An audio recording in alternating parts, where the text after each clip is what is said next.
This is widely recognized as the most stunning fight scene in the Mission Impossible series. Agent Ethan Hunt and his partner trace a tracking signal into a bathroom. A killer walks out of a stall. No words needed, he's the target. The two agents close in from both sides. As the bystanders leave, Ethan hides a tranquilizer in his palm, but the timing's off. They pretend to wash their hands. Suddenly, in the mirror, the partner sees the killer's piercing eyes. The assassin senses he's a caged animal. Luckily, the partner strikes first, knocking him out. But Ethan is dazed from the first blow, barely able to stand, which means the assassin is no joke. They carry the body into a stall. The mission? Use the killer's face. They need a 3D scan to print a mask. Ethan will wear that face to make contact with a terrorist. But the device was damaged in the fight. Nice going, the partner says. Then a group of drunk guys enters the bathroom. One of them notices something suspicious in the stall. He laughs and calls his friends over. They shout, bang on the door, even try to jump and peek. Ethan can only wait for them to get bored and leave. But just as that trouble passes, real trouble begins. The assassin breaks free, flipping the partner and choking him. He loses balance, and the partner slams him again. Now the killer is furious. In round 3, he grabs a metal pipe. Though short in stature, he uses classic martial arts techniques, redirecting force with precision. Two highly trained CIA agents can't gain the upper hand. They're repeatedly countered. The partner calms down, takes off his jacket, switches to a boxing stance. The killer knocks Ethan stiff again, then engages in close combat. Each move, anticipated, every strike, neutralized. After 5 rounds, the killer has won. Ethan can't even stand. He looks around, spots a pistol that had fallen from the stall earlier, but he's exhausted. Can't even raise it. Just when it seems over, reinforcements arrive. Ethan is saved. What makes this scene brilliant isn't just the raw choreography. It's the realism of human limits. Spy thrillers are about mind games. This scene removes the tech, stripping it down to bare-handed combat.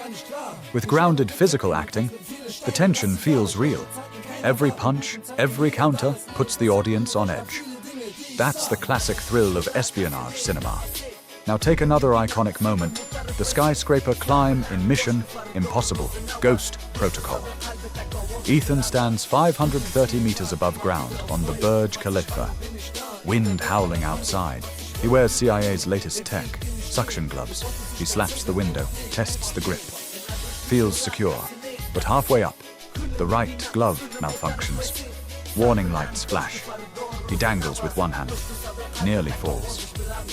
Regaining his balance, he plants his feet on the narrow window ledge, tosses the dead glove, climbs using only finger strength, higher and higher. Then he spots the glove he discarded, still stuck to the glass. Relieved, but the glove fails again. It flutters down in the wind. Ethan's expression says it all. His trust in tech is fading. Even knowing it's a movie, even knowing the hero can't die here, we still hold our breath. To prep for this, Tom Cruise built a replica near his home. He trained for months, using strong lights and fans to simulate desert heat and wind. So when filming began in Dubai, he could perform the real stunts himself. From 1996's first mission, impossible to today's AI-dominated cinema age, Tom Cruise, now over 60, still insists on doing it for real. Because real is unpredictable, it brings physical reaction to both actor and audience. That power can't be digitally faked. Mission Impossible Dead Reckoning explores the theme, what is real and what is virtual? This time, the villain is AI, a sentient, evolving entity able to infiltrate all global networks. It sees into our minds and controls humanity, which means all black tech will fail. Action scenes return to basics. We get sniper duels in Abu Dhabi's sandstorms, high-speed chases through Rome in vintage cars, sword fights in Venice's canals, hand-to-hand combat aboard an Eastern train. The only way to fight AI's deterministic logic is to focus on human emotion and moral choices. And so, Dead Reckoning lays the groundwork for Mission Impossible 8, Final Reckoning. At 62, Tom Cruise is still risking his life. That scene where he hangs off a plane at 2,400 meters, completely real. In the behind the scenes, he waves from the wing. The AI's source code is said to be hidden inside a submarine. So deep-sea diving scenes are a must.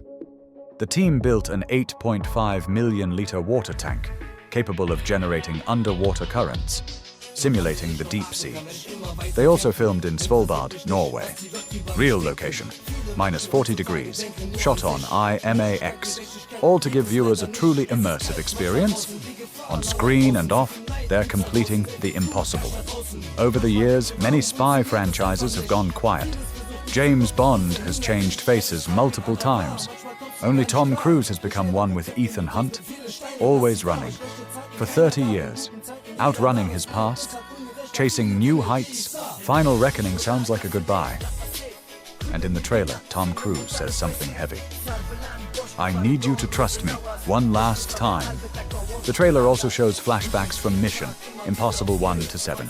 Each narrow escape, each impossible feat, somehow connected to this final mission.